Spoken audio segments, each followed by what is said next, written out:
All right, everybody. Hello and welcome. David Kinder here, registered financial consultant and chartered life underwriter, here with my co-hosts Kurt Gibbs and Mike Moffat. And by the way, if you guys aren't following Mike Moffat on TikTok, what's that TikTok handle you got there? Moffat Financial. Moffat Financial. Find him on TikTok. He's just discovered how to go live, and we've unleashed the beast with him, and he has all kinds of interesting discussions. And some people just don't like me when I chime in there, and that's okay. Uh, I think I could take it because I can usually try to ignore. But anyway, make sure you're following us on all the on all the places. The YouTube, here at Facebook, LinkedIn, all that stuff. So anyway, today we're going to talk about with just a little bit of a clickbaity title, which is 6 questions that no one can answer. Truth is, anyone can answer them in financial services. The question is, can they answer it in these questions in such a way that you actually feel empowered that you can accomplish what you want? Because when we look at these 6 questions, and this is the one of the very few things that I agree with that Nashville radio host, I don't want to discourage anybody from taking action and feeling like they can't accomplish what they want. Um, and he made that argument on some research calling the basement bottom dwellers, or living in their mom's basement, kind of a thing. Saying they're just discouraging people from even trying. And so these questions, when answered with traditional advice, it can be discouraging. The way we do it, I like to think we have a very different, better way. This is why we say we advocate for a far better way, because I think we empower people far more with what we're talking about than with what traditional advice talking about. What are you guys thinking about on that before we get into them?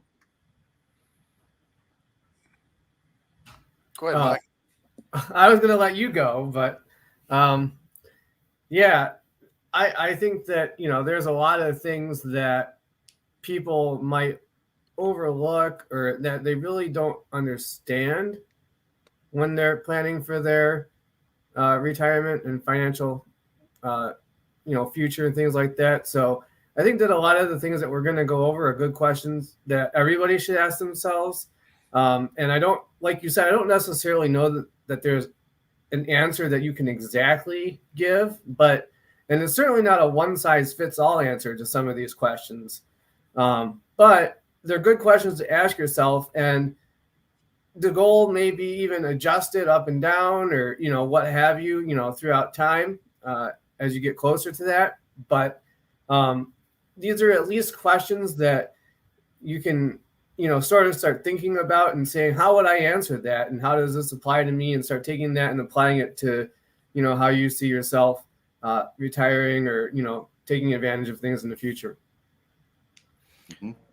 Yeah, I mean, I would pretty much echo what you said there. I think most people just really need to take a firm stance on really evaluating, what it is they're trying to accomplish. I don't think there's a lot of process, a long process, thought process goes into that for many folks. That kind of something we touched on last week. You all of a sudden you turn 65 and you say, I'm going to retire, and you kind of got to have a plan. You need to look further than the next year or the next 5 years, and the earlier you plan for that, and the better you make decisions prior to that will dictate for the most part the outcome of your entire retirement years, I think. So it's just a lot of thought. It needs to be a lot of thought process go into that. Yeah, absolutely. We need to think about it far more in advance than as we talked about last week, the corporate buyout opportunities. When here you go, we're going to give you a bonus in your retirement. You want to retire now? You got to take and make your decision within the next 30 days or whatever it is. More proactive planning needs to be done. And then the question becomes is what kind of lifestyle do we expect out of the planning that we're already doing? So let's look at the first question, which is how much capital will I need in retirement? And what's interesting about that question is that the capital is almost irrelevant other than what the capital is going to provide. We need that capital to provide an income. And unfortunately, if anyone's paying attention to the financial news over the past few years, these retirement targets are increasing rapidly, almost to the point of really being very discouraging. So I'm going to share an article that was written a little over 4 years ago at this end. Retirement dreams. 3 million is the new 1 million. And here's how to get there. If you're 20 years old, you need to save almost $1,000 a month for 47 years. When I was 20 years old, okay, I was an idiot. I'm just putting that out there. I was an idiot. And at 20 years old, you barely could be earning $1,000 a month, let alone trying to save $1,000 a month consistently. So while this is a straight line type of calculation, it kind of ignores the fact that we have different earning life cycles. When we're in our earliest career, we're really paying dues. We're trying to gain traction in our careers to build up. And at that point, what's probably more important is our sweat equity and our ability to learn, be innovative, to learn and grow in whatever we're trying to do. Then we get into the upswing, and then finally we get into our peak earning years. And when we're finally in our peak earning years, that's when we say, oh, crap, we got to catch up. So I wish we could say it could be as easy as a straight line calculation. In theory, it could be, but that doesn't mean you necessarily have that money to put that in. And even then for 3 million, the rationale is this. And I give credit for the article. The article is saying that if you have, assuming a safe withdrawal rate of 4%, which is a little bit on the high side, but it's an acceptable number, $1 million only delivers $40,000 a year. And of course, we're not including investment advisor fees or anything like that. So if you wanted a little bit more of a retirement, and by the way, this isn't including your Social Security either. This is just from that portfolio. If you double that, if you have 2 million, you're getting 80,000 a year, or using the same calculation. Go up to 3 million. Now we're talking about 120,000 a year. So it depends on what you envision for your retirement. And unfortunately, it seems like $1 million retirement, depending on where that money is a just in case retirement. It's a minimal retirement. Could you imagine you've worked in sweat, slave, bled, did everything in order to get $1 million, and now you can only spend $40,000 a year, and that's pretty discouraging. Guys, the first time I'm sharing this article with you, but I'm pretty sure we share the math on that. What are your thoughts? Well, guys, I would go back to something you just mentioned as you started the question off that kind of as a flag to me is I think this is really, it's really evident that traditional planning, as we know it, is a failure because they lull you into, at your age 21 or you're 22 of, you're going to put X amount of dollars in a qualified plan, for instance, and you leave it there and the government's going to take care of you and it's going to be this big pile of money. And you don't need to do anything further, that you've done all you can do, and you turn 65 and all of a sudden that pile of money is not as big as it needs to be, number one, and it didn't do what you thought it was going to do. And it's just the industry and the institutions out there that want to talk about dollar cost averaging, putting X amount of dollars into a qualified plan and your company match, and some of those things have argument points, had valid points to them, but for the most part you need to take a sound look at what you're trying to accomplish. And, I know that's hard to do and probably impossible when you're 20, as you mentioned, but the older you get before you turn that 60 or 65, take a hard look at what you're wanting to accomplish with that capital, whatever number that is. And so much of the traditional planning is just centered around, pushing your money into this product or this investment, if you will, and whatever it shakes out to be, whatever it averages out to be. I just get really frustrated with the fact that no one just sits down and takes a look at where they're at with their statement after 4 or 5 years in a plan and say, is this really doing what I'm wanting it to accomplish, X amount of years down the road. Just a huge frustration right off the bat with question one as to how we prepare and how we save. Yep. Agreed. Mikey, your thoughts? Yeah, I mean, as we're going through this, I'm just sitting here thinking, all right, I'm 65, I've worked 67, whatever age you want to use. I've worked my entire life. I finally have $1 million. $1 million. Like I saved it up over all this time. And now maybe you're making already 50,000 or 60,000 a year. And using a 4% safe withdrawal rate, you're looking at that and you think, holy cow, I worked my entire life to get $1 million and I'm going to take a pay cut in retirement. And that's before taxes and anything else. Of course, you're going to get your Social Security and, hopefully and all that stuff. But to think about that, and 4% might be even a little bit high, depending on how things turn out and the market does and all the fun stuff. I mean, some people are now saying as little as, closer to 2% to make sure that it lasts. I mean, or 2.5, so that 4% could even be on a little high side. But think about that. You work your entire life to build this portfolio of $1 million, and all you can spend is 40 grand.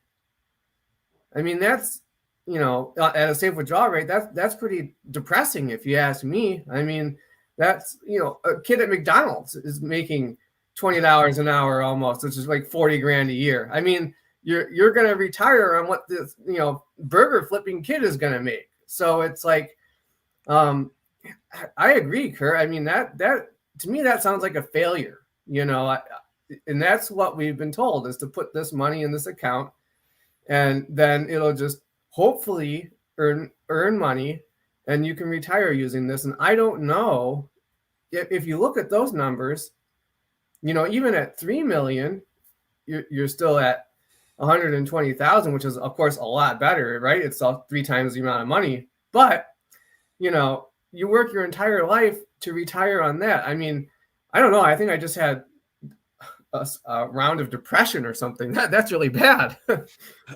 Well, that's kind of the point. But I don't want you to be depressed. I want the audience to think about this stuff. Right. So, no, it's like, wow, think about that. I mean, you're probably making more than that now just at your current job.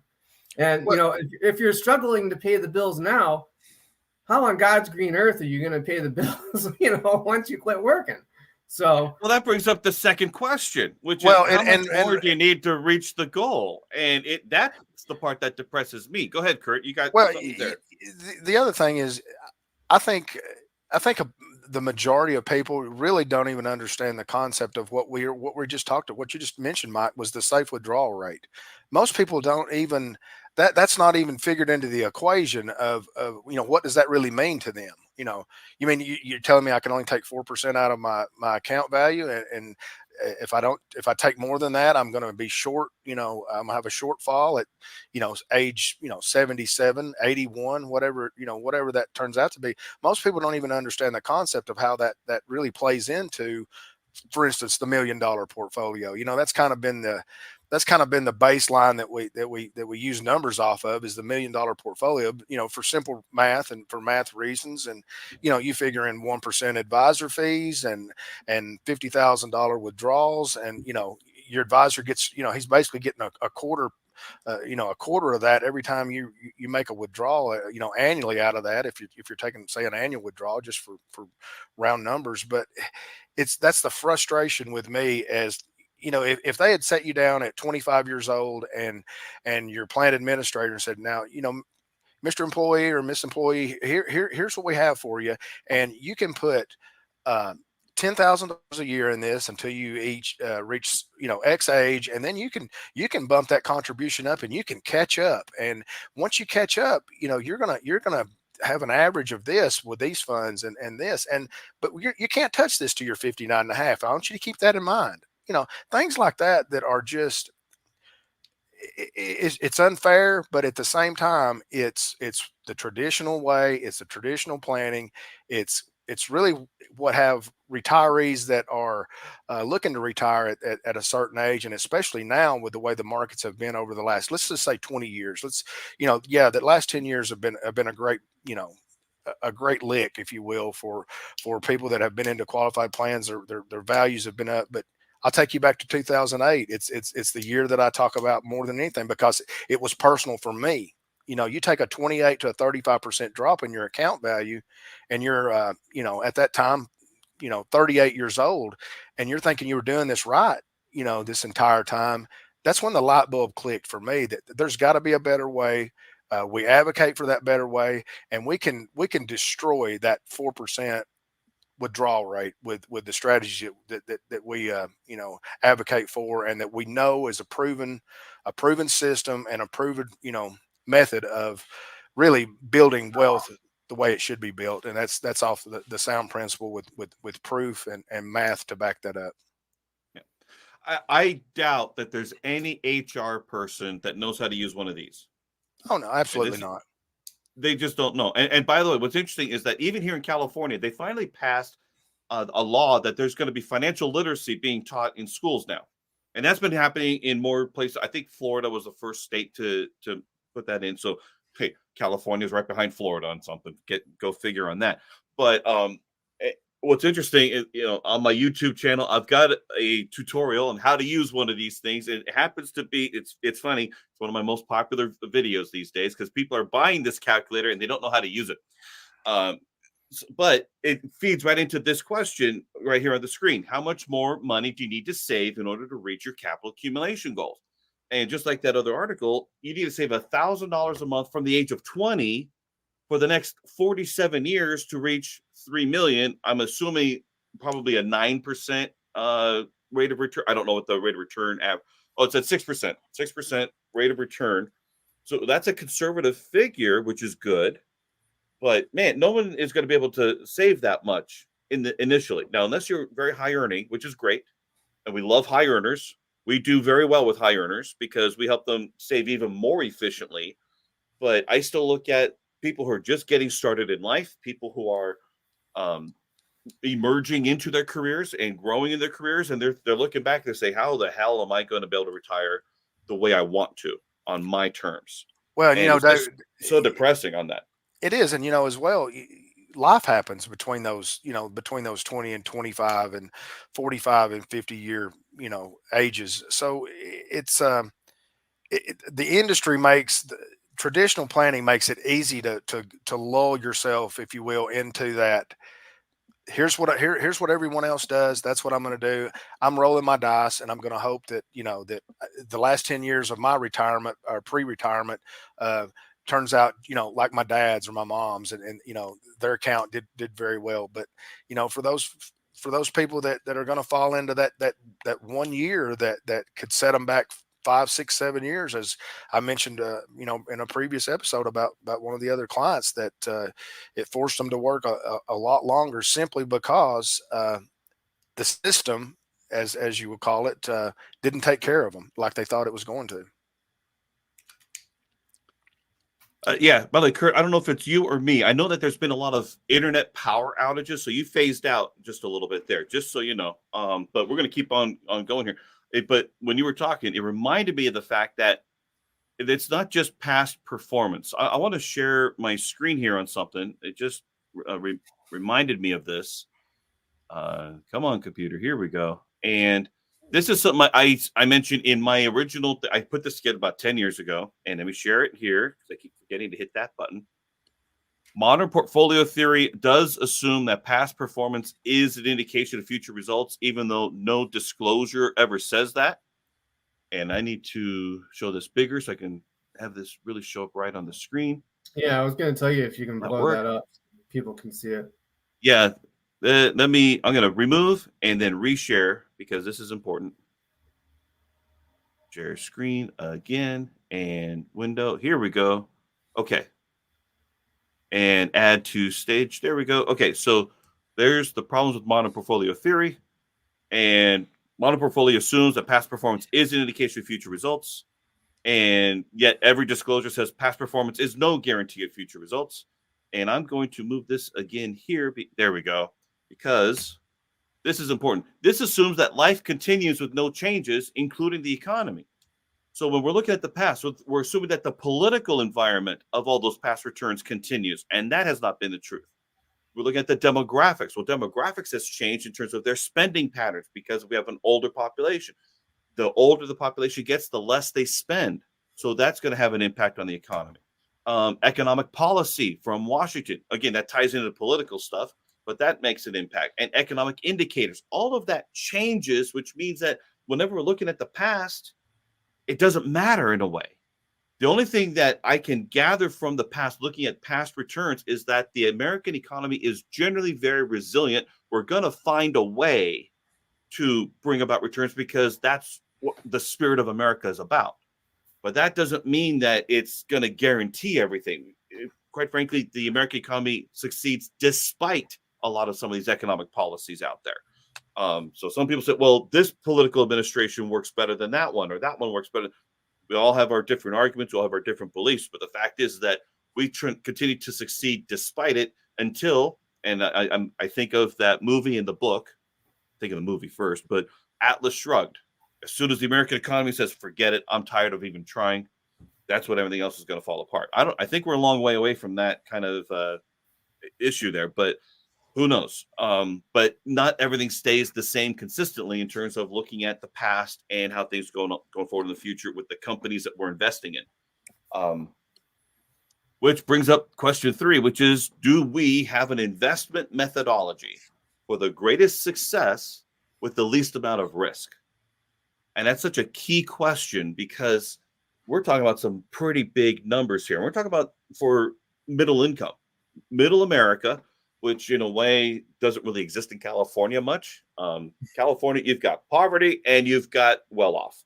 The middle America part really doesn't exist unless they've already been homeowners and they've been doing well for the past 20 years, and that's still the middle America, but they're not emerging here. Rest of the country may have middle America, but it seems to be declining. So how do we preserve the American dream? How can we do that? And I believe it takes is a different fundamental approach. Having your capital in a place where it is far more efficient for its use rather than being addicted to a net worth number. Because once we can break away from that, if we could say, I don't need $1 million, but I do need what the equivalent of $1 million would provide for me. I want this result out of where my money is. Where can I do that with the least amount of risk, greatest amount of flexibility, greatest amount of probability that I'll get what I want? Can that be delivered? Well, if you really just stop and think, that's a very powerful question right there. That is very powerful question. The greatest success with the least amount of risk. I mean, if you're the client and you're sitting across the table and your advisor asks you that, and very few probably would, but just sit and think about that for just a few moments. You're not put on the spot to answer it, in X amount of minutes or time, but take that back home and think about that. There's really very few ways that you as the individual can even manage that risk, any risk. I mean, you really have very little control over any of the risk that's associated with your money. So you really got to stop and think about, which direction you're going. Is it a direction that is full of volatility? It's up, it's down, it's depending on the year, may determine, what's going on with the election cycle, all those risks that are built into every single thing. It can be overwhelming, but you need to stop and really take a deep dive into what is going to provide me with the greatest success for the least amount of my risk. And I think if more people would really evaluate that within whatever plan they're in, there would probably be some portfolio adjustments to say the least. Because as we know, things that we incorporate now, traditionally speaking, are time tested. They're used by the wealthiest of the wealthy, and there's something they know about creating wealth that the average middle class or the average qualified plan participant just isn't aware of. And it's simply because of the lack of the education and the fact that everyone feels like that big pile of money is the answer. And it's like, what if you have a big pile of money? Well, where it's at is obviously going to determine, how much more tax you're going to pay out of it when you distribute that in the form of income, or taking it as cash flow, as we call it. So many factors, but what a powerful question, really. Yeah. I mean, you kind of nailed it Kurt. I think what advantage is it to a fiduciary advisor when they're making money off of the assets under management to show you how having less money in the right place can spend better than having more money in another place, not necessarily the wrong place, but another place. So, of course, they're going to want you to have this giant pile of money. How it spends isn't necessarily the conversation so much as, well, how much can you accumulate? Well, what difference does it make how much you can accumulate when it really matters how much you can spend of what you accumulate? So we have to, that was a great point, Kurt, because, you have to go back and look at, okay, how is what I have going to spend versus how much do I have? And if you're making, a commission, so to speak, or a fee off of somebody else's assets, why would you want to show them how they can spend the same or better with less when that reduces your income, your cash flow? So sometimes having your money in the right place is going to be a lot more important than having, quote, more money. So yeah, it's a very, very powerful conversation. It's an important point, and it's something, that you can really think about and ask, how I would go and ask them, how much of this am I going to be able to spend every year? And what is it going to look like? And how are you going to, and even ask them how much they're going to be making in fees off of you. And when you see that it only takes 3 or 4 clients just like you for them to retire with the same income that you've worked your entire life to get, that might start to make you a little upset. So just, I would, a great point, Kurt. Well, and I would, you can unwrap it just even a little bit further if you want to, get just, in the edge of the weeds, if you will, with investments and portfolios that are, in part totally dependent on shareholders and the decisions that they make with,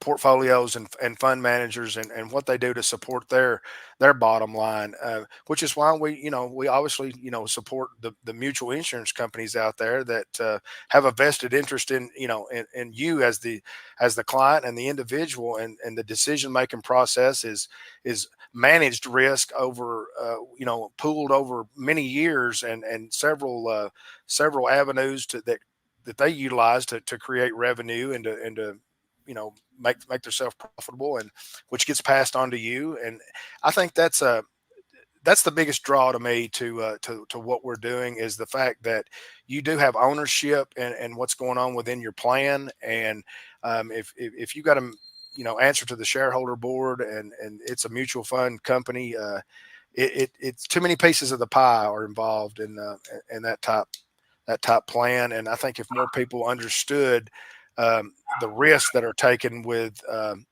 those funds and those assets that you're thumping into that plan every single month or every single week out of your paycheck, and where they're being allocated and how they're being used, you would look for avenues in different areas that you might be able to make a much more managed risk that would deliver a much more favorable return. And I don't necessarily mean an interest rate return. I'm talking about a return of investment that would pay you a far greater dividend than what you're looking to do through certain avenues that are available to the traditional planner or the traditional plan out there.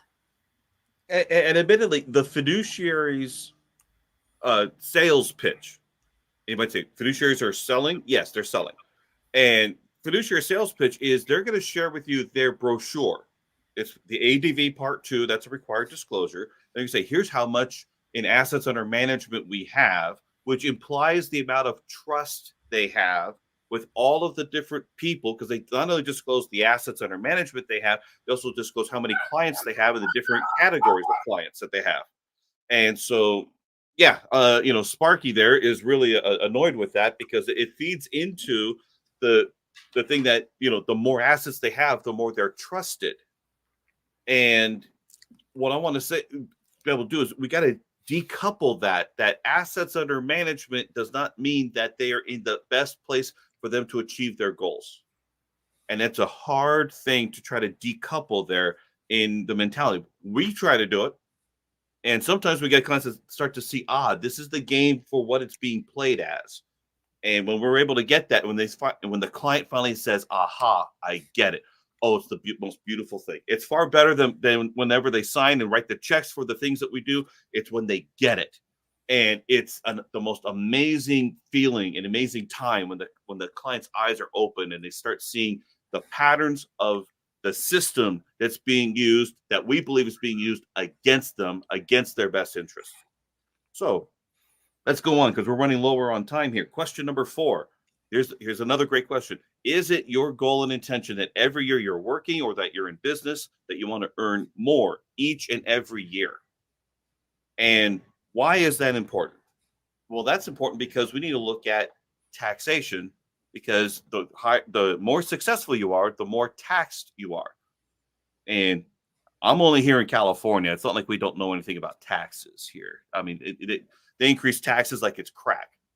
So the higher that you earn, the more that you're going to be taxed, especially at the top marginal tax rate. And of course, the deeper you're into each bracket, the higher your effective tax bracket. Now, the difference between effective and marginal is that effective is your combined income, applying the different brackets at each thing, and then you average it out with your total net tax that you're paying against your total income. That's your effective rate.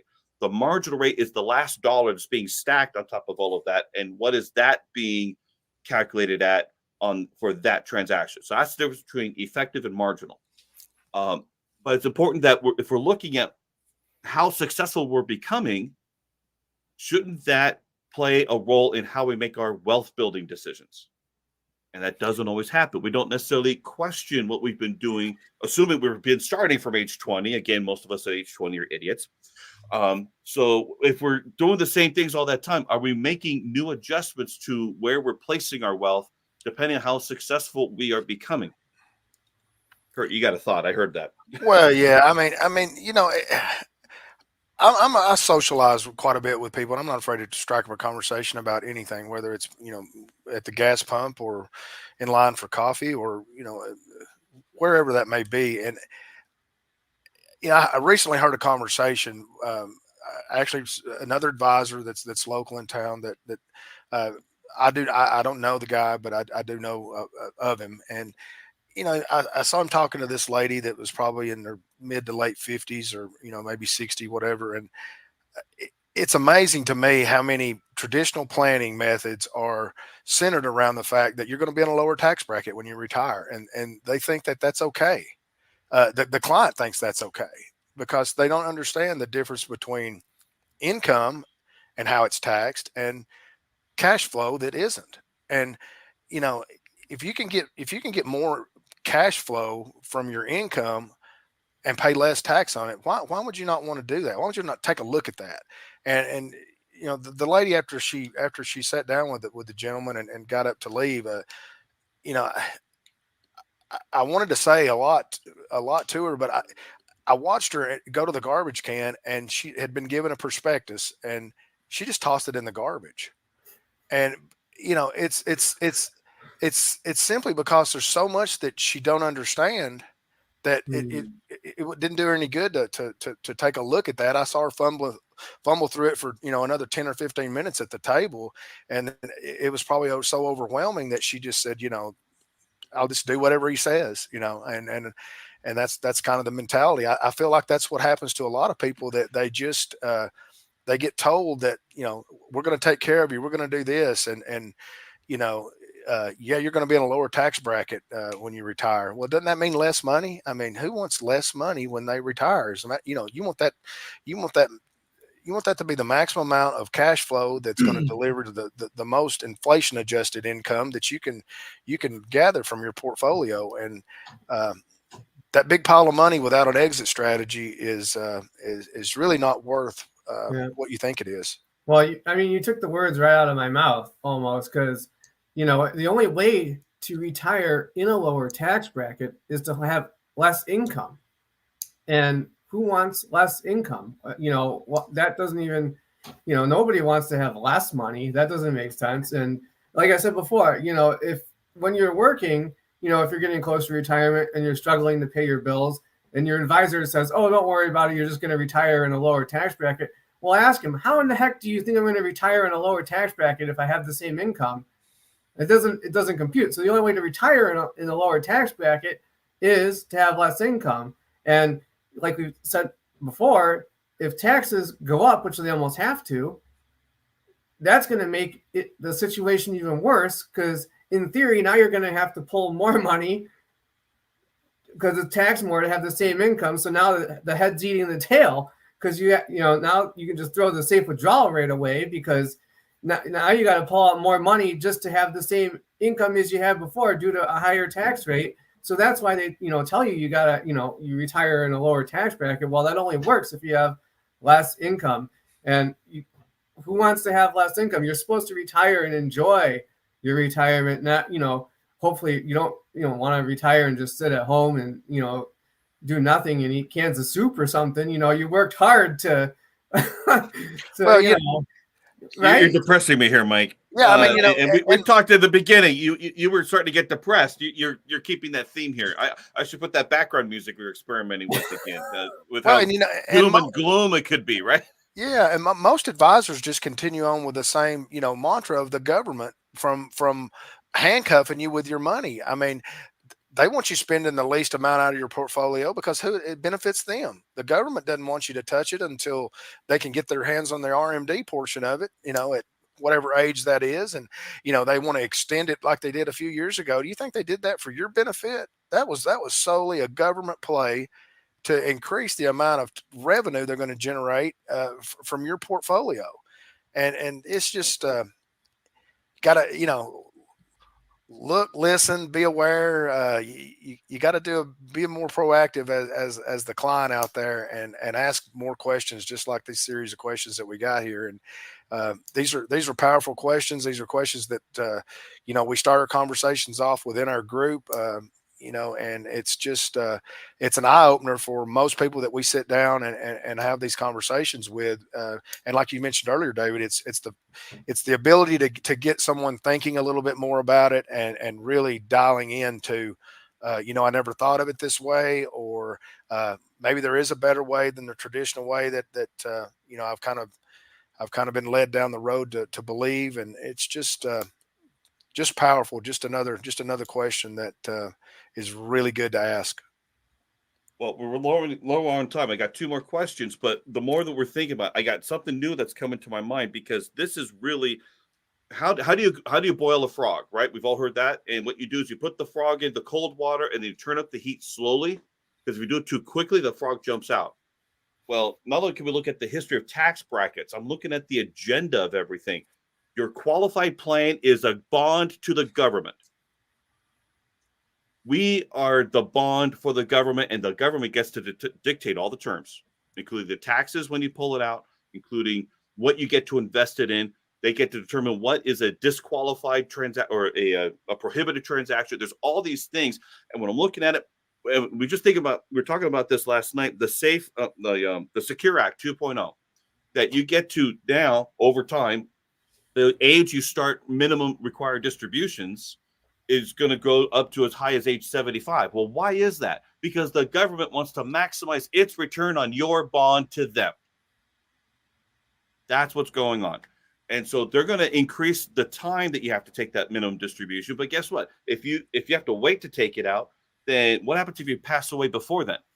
That's going to go to your beneficiaries. And how is that going to be taxed? They're going to take it out. They're going to be forced to take it out either in a lump sum up front, because they probably need the money, or they're going to take it out over a 10-year period. There is a pattern here. It is not necessarily for the consumer's best interest, even though they call it the retirement security rule. Come on, give me a break. And it's interesting because if you look at things recently, people have been living longer. Mm-hmm. So if you had done this 20, 30 years ago or whatever, or even a decade ago, as life, span expectancy goes up, they may have given you a couple more years to delay RMDs. But if people are living, till 80, 85, 90 years old, now they're going to be getting the RMDs for a lot longer in retirement. than before. So by pushing it back 2 or 3 years to make it more attractive to you, all they've actually done is guarantee their return, because in theory they've given you 2 or 3 years longer to accumulate so that then they can take more out on the back end. So you're right, it's a play in their favor, not in the favor of the consumer. The government giveth and the government taketh away. So we got to play by the rules, but at the same time, what if there's a different path that could far more empower the consumer? So let's get to question number 5. And we've already been talking about this, so this probably might be quicker, but when you choose to retire, would you like to remain in the same standard of living that you are accustomed to, up to and including your retirement, or would you like to have to be forced to take a pay cut? Now, obviously, that question is structured a certain way to elicit a certain response, right? But we ask it in this way because this is challenging the conventional wisdom, the conventional advice. We got to put you in a lower tax bracket. And we've talked before in the past that there's financial mantras that are just lazy advice. Where is that coming from? It came from the fact that in the early 80s, when ERISA was first getting started, what were tax brackets at? The top one was 70%. Now, right now, the top bracket is what, 39.6, 36, somewhere around there. We're at 40% or less. So yes, you can be in a lower tax bracket compared to back then. But the government has been investing in our qualified plans to recapture that money later. The tax brackets may go up, but even if they don't go up, to say that you're going to be in a lower income, that's the consequence of a failed plan. If you haven't been able to save enough, and again, early on, we were talking about the fact that those numbers are so hard to reach for the average American. I hope that most people we're talking to are in the top 10%, top 5%. By the way, it only takes, I think, $120,000 a year to be in the top 10% of income earners now. Right. And that's for households. That's a 2-income household earning $120,000 or more. And you don't feel wealthy. I'll guarantee you, I feel your pain. You do not feel wealthy. Yet the government has a target on your back, not literally. And considering the news, I shouldn't have said it that way. But sorry, that was just last week. But you do have an IRS tax target there. I can put that, an IRS tax target and a state tax target on your back saying, we're going to come to you because we can't control our spending, but we can control how much of your deferred retirement plans that we can get our hands on. Well, and to the point of this question, and really you could wrap this into several of these questions, is what from a client perspective, what is your definition of success? I mean, what is your definition of success in retirement? You have to ask yourself that question. It's just less income, more taxes, or more cash flow and a better lifestyle. It's all that magic question of that we've heard so many times. Within the group is where your money's at's more important than what it earns. Quit chasing that rate of return and put your money in areas that deliver the tried and true guarantee that been around for over a century and do exactly what they say they will do, and have the best risk management pool of anything in the industry as far as managing a dollar goes, and the ability to spend that dollar in more than one place. Just so many different avenues and so many different ways of what you need to ask yourself on what you determine as being a successful retirement. Yep, great. Yeah, we got to move beyond what the system tells us a successful retirement is, and be content with what the system has told us. So to move it along, we're going straight to question number 6. Do you believe that over your lifetime, income taxes will inevitably have to go up? And we've been talking about that the entire time. And so obviously, what our opinion is. The answer is yes. And I usually differentiate between tax economics and tax policy. Mm-hmm. Tax economics say it has to go up because the government has no restrictions on their spending, and they don't see the impact of they're taxing the American people. Tax policy is going to say who is going to be paying that bill. Now, what's interesting is that if they're trying to tax more businesses, guess what? Businesses, they pass those taxes on to the consumer, either through how they're selling to other businesses or they're pricing to other. I mean, think about it here in California. And by the way, minimum wage is a form of tax because it's a government mandated requirement, and you have to mandate it, and you have to follow it. And so when they increase the minimum wage for restaurant workers that have, I forgot how many, either minimum location or minimum number of employees, I think it was like 20 plus employees, you're now required to pay them $20 an hour. Well, these restaurant places, they have to make up for that. So what have they been doing? Slowly increasing prices to help make up for that. They pass that cost to the consumer. Hopefully these businesses still have enough traffic and cash flow coming in to offset that. But the businesses that are a little bit more specialized and that maybe not quite as well known, the mom and pop type of stores that don't quite have the same either reputation or same knowledge, they're not going to be able to deliver as much. They're the ones at risk. The bigger companies, they don't mind. Amazon won't mind. McDonald's won't mind, because what that means that other places, they go out of business, they get more market share. They're going to make up for it in transaction volume. There's always a way a business is going to pass it on to consumers. So don't say, well, that corporation isn't paying their taxes. Oh, they're paying. And guess what? They're gonna pay, but then they're passing it on to you. Corporations don't pay taxes, generally speaking. That's a great point. I never really actually even thought of it that way, that the minimum wage is a tax. I mean, you think about, just think about the implications of that. You know, a business, if they're, going to make a profit and they have to pay people more, like the McDonald's thing, or, whatever, having to pay somebody $20 an hour.